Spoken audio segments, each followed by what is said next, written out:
Hai, Halo semuanya, Hai, Halo semuanya. Halo teman-teman semua. nama saya itu Bagus Zidan Aksad, biasa dipanggil Zidan atau TB. saya Yoga Denaditama atau biasa dipanggil Yoga. Kenalin, nama aku Alia Salsabila atau biasa dipanggil Caca. namaku Afdallah Fikri atau kalian bisa panggil aku Fikri. Nama saya Madi Ditya. Salam kenal.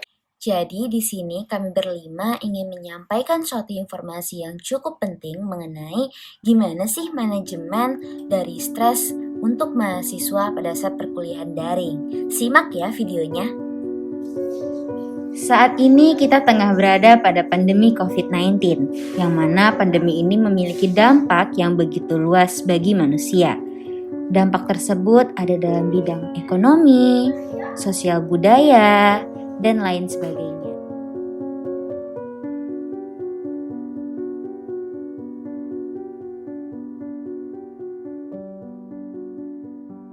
Bagaimana dan sejauh mana kesiapan kita Indonesia menghadapi pandemi virus? Nyatanya pandemi COVID-19 juga berdampak pada bidang pendidikan.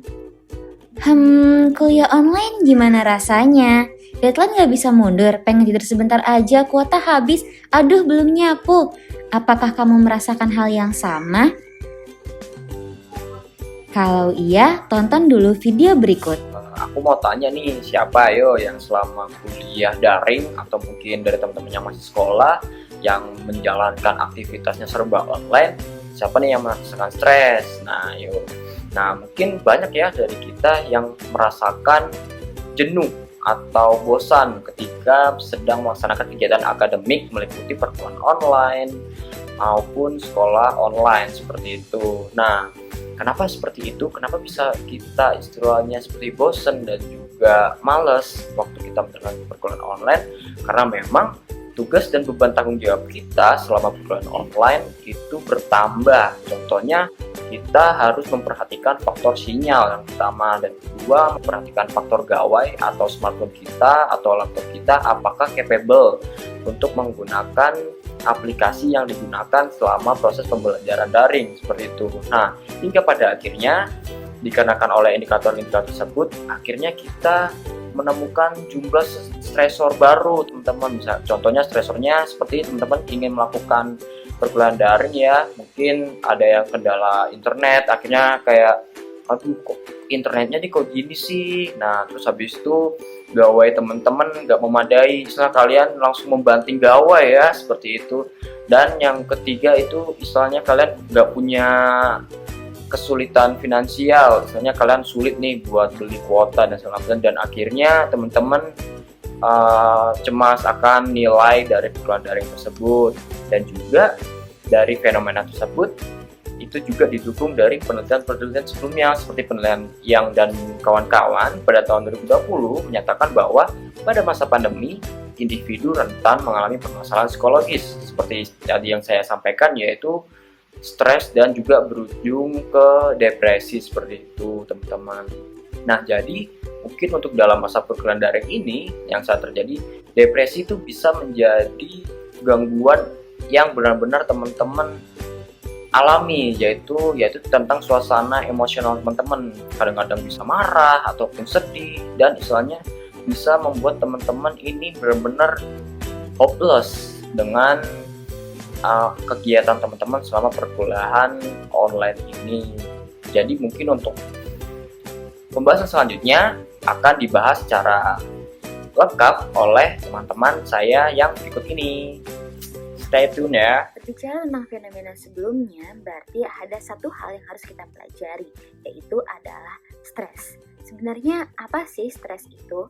Stres merupakan suatu respon alami dari organisme untuk menyesuaikan diri dengan tekanan-tekanan yang berlangsung, di mana telah diartikan juga dari Oxford yaitu sebagai tekanan atau kekhawatiran yang disebabkan oleh masalah dalam hidup seseorang.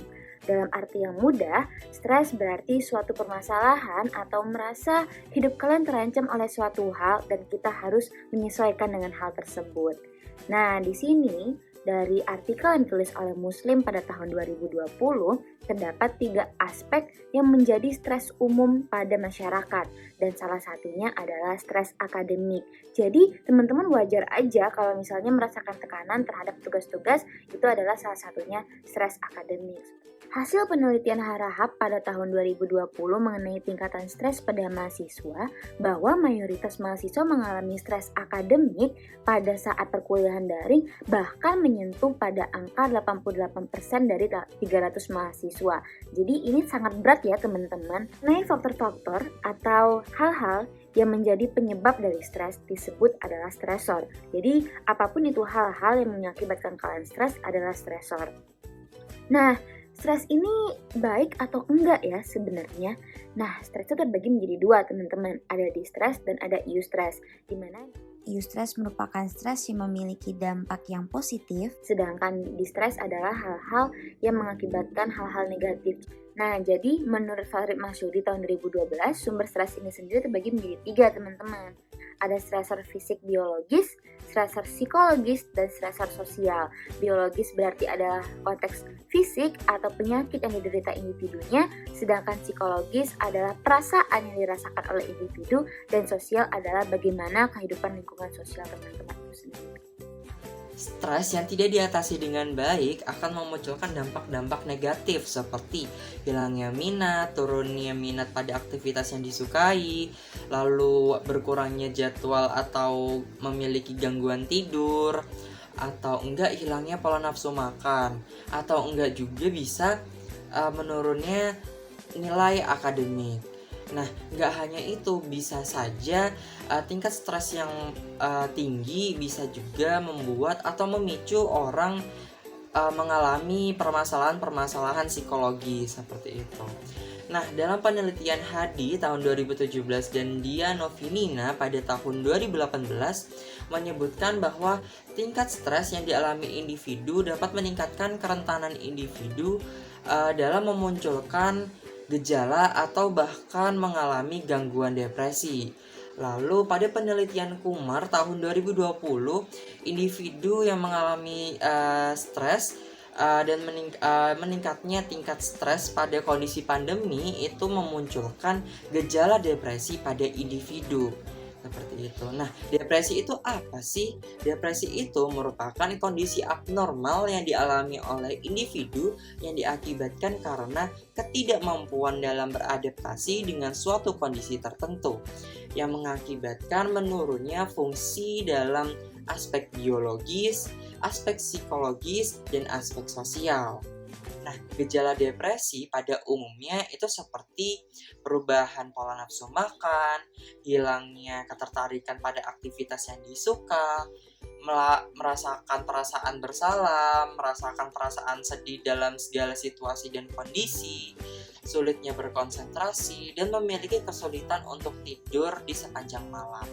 Nah, gejala-gejala tersebut itu muncul dan dirasakan pada individu kurang lebih dalam kurun waktu 2 minggu seperti itu. Terdapat dalam DSM-5 terdapat 9 gejala dan minimal orang dapat dikatakan mengalami gangguan depresi yaitu jika terpenuhi 5 dari 9 gejala seperti itu.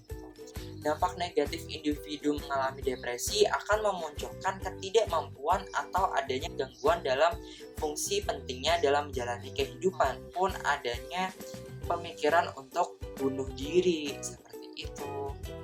Oke, selain dampak negatif dari memiliki tendensi untuk bunuh diri, seseorang yang memiliki atau sedang menderita depresi itu akan memunculkan ketidakmampuan ataupun dia mengalami gangguan dalam fungsi pentingnya untuk menjalani kehidupan sehari-hari, seperti akan kesulitan dalam menghadapi kehidupan dalam sekolah, lalu akan kesulitan dalam dia untuk berhubungan dengan orang-orang di sekitarnya, hingga perilaku maladaptif seperti maladaptif dalam proses belajar mengajar, lalu hilangnya minat untuk melakukan aktivitas yang biasa dia lakukan, seperti contohnya dia akan kehilangan minat untuk melakukan hobinya dia sendiri, ataupun dia tidak akan ingin lagi melakukan aktivitas yang dia sukai.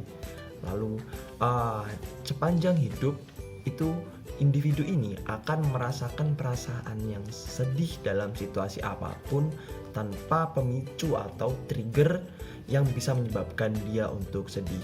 Lalu meningkatnya iritabilitas dalam diri individu tersebut, lalu memunculkan pemikiran atau perilaku ingin bunuh diri. Nah, yang selanjutnya adalah orang-orang yang mengalami depresi itu rentan untuk ingin mengonsumsi yang namanya narkoba atau zat-zat adiktif lainnya. Tentu saja dampak negatif dari orang-orang yang memiliki atau mengalami gangguan depresi ini sungguh bahaya, sehingga untuk menghindari dan mencegah terjadinya depresi pada mahasiswa-mahasiswa, maka diharapkan mahasiswa memiliki kemampuan manajemen atau sebuah coping stress, khususnya dalam menjalani kegiatan perkuliahan secara daring yang saat ini akan dilakukan. Ayo atasi stres. Manajemen stres itu apa sih? Manajemen stres itu menurut Schafer pada tahun 2000 adalah kemampuan yang dimiliki oleh individu dalam mengelola stres yang dimiliki dalam menjalani kehidupannya sehari-hari. Nah, manajemen stres itu memiliki beberapa langkah, yaitu langkah pertamanya itu adalah dari individu itu harus mengenali stresor yang dihadapinya, atau apa sih yang membuat dia stres. Nah, dalam hal ini tuh berkaitan erat ya teman-teman dengan konsep diri atau upaya individu dalam mengenali dirinya sendiri. Individu ini juga harus mengetahui apa sih yang sebenarnya dia suka dan dia tidak suka. Lalu untuk langkah kedua bisa dengan mengendalikan stres. Dalam hal ini tuh terdapat 3 hal, yaitu stres sebagai respons, stres sebagai stimulus, dan stres sebagai interaksi antara individu dengan lingkungannya. Langkah yang ketiga ini atau langkah yang terakhir itu ada mengatasi stres. Itu langkah yang ketiga itu mengatasi stres atau bisa kita sebut dengan coping stress. Yang intinya adalah coping stress ya bagi cara, upaya atau usaha yang dilakukan oleh individu dalam menghadapi, menyelesaikan masalah yang dihadapinya, kayak gitu teman-teman. Nah, terdapat 2 tipe coping yang biasanya dapat menurunkan stres, yaitu yang pertama itu adalah coping yang berfokus pada masalah, dan yang kedua adalah coping yang berfokus pada emosi. Nah, untuk coping yang berfokus pada masalah itu maksudnya adalah ya individu menggunakan strategi kognitif untuk menangani stres. Nah, contoh-contohnya itu ya langsung mengambil tindakan atau usaha pada saat terdapat masalah, kayak gitu. Nah, Skeyer dan Weintraub pada tahun 1989 itu mengatakan bahwa terdapat aspek-aspek strategi coping dalam coping yang berfokus pada masalah. Nah, yang pertama itu adalah keaktifan diri. Ya, itu bergantung pada keaktifan diri tersebut, bagaimana individu aktif untuk menghilangkan stresor dan memperbaiki dampaknya, kayak gitu. Lalu yang kedua itu adalah perencanaan. Perencanaan ini maksudnya yang merupakan langkah yang diambil oleh individu agar masalah dapat terselesaikan sebagai bentuk strategi dan digunakan untuk menangani permasalahan yang menjadi stresor, seperti itu. Lalu yang ketiga itu adalah penekanan kegiatan bersaing. Yang keempat itu adalah kontrol diri, maksudnya itu merupakan penghindaran kegiatan persaingan dalam mengontrol dirinya. Lalu yang terakhir, yang kelima itu adalah dukungan sosial instrumental. Itu maksudnya adalah merupakan strategi dalam mencari dukungan sosial kepada orang lain, maksudnya kepada orang lain, baik dalam bentuk nasihat, informasi, ataupun bantuan. Ya, ini contohnya kayak misalkan kita minta advice kepada orang lain, misalnya kita curhat, terus kita minta advice, aku minta advice kamu dong untuk ada masalah aku. Nah, itu adalah ciri orang yang memakai strategi dukungan sosial instrumental, seperti itu. Nah, lalu untuk coping yang berfokus pada emosi, coping yang berfokus pada emosi itu yaitu strategi penanganan stres dengan memberikan respon emosional. Ya, ciri-cirinya itu adanya penekanan pada usaha untuk menurunkan atau mengurangi emosi negatif ketika menghadapi masalah. Ya, seperti melakukan pelarian diri, menghindari masalah, lalu penyalahan diri dan sebagainya macamnya, seperti itu. Nah, Menurut Lazarus dan Folkman pada tahun 1988 itu mengatakan bahwa ya terdapat berbagai aspek-aspek strategi coping atau strategi coping yang berfokus pada emosi. Nah, yang pertama itu adalah pencarian dukungan sosial emosional. Lalu yang kedua itu distancing, yaitu merupakan penyelesaian masalah dengan menggunakan upaya kognitif dengan berharapan positif. Ya, intinya dia selalu berpikir positif untuk menghindari stres seperti itu. Yaitu adalah yang ketiga itu ada menghindar. Ya, maksudnya merupakan penyelesaian masalah dengan menghayal terhadap situasi yang diharapkan terjadi kayak gitu. Lalu selanjutnya itu ada kontrol diri. Maksudnya adalah merupakan strategi dalam berusaha mengatur perasaan serta tindakannya. Dan itu termasuk mengendalikan dampak stres pada perasaannya ataupun tindakannya. Ya, seperti bersabar contohnya, ya kita bersabar ketika kita menghadapi masalah kayak gitu. Itu salah satu contoh kontrol diri pada coping stress yang berfokus pada emosi. Lalu yang selanjutnya adalah menerima tanggung jawab. Lalu yang terakhir itu ada pemberian penilaian positif. Ini maksudnya merupakan strategi dengan memberikan penilaian positif terhadap masalah yang dihadapinya, seperti itu. Jadi, apakah kamu masih takut untuk kuliah online? Manajemen stresmu dengan baik. Kuliah online gak masalah.